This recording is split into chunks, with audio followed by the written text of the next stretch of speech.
The Council of Canadians London chapter, I speak for, among other things, didn't bring their banner today. It's a real small space, but the Council of Canadians London chapter also supports this. We're very happy that there are businesses like Reimagine Co taking this step.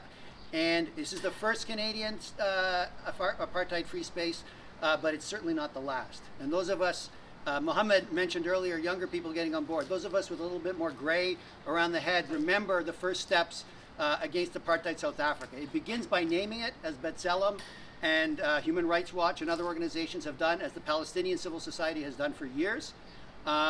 It begins after that by taking actions like courageous businesses, like Reimagine Co, like civil society, trade union organizations, peace groups, faith groups.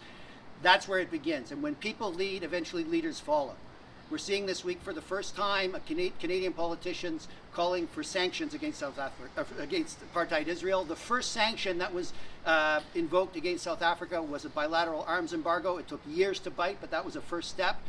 This week, for the first time, we've heard the public calls for an arms embargo, bilateral arms embargo against Israel. So this is where it starts, people, but this isn't where it ends. More and more people get on. As Hino said, we will all want to have been on the right side of history. The question is, when will you join?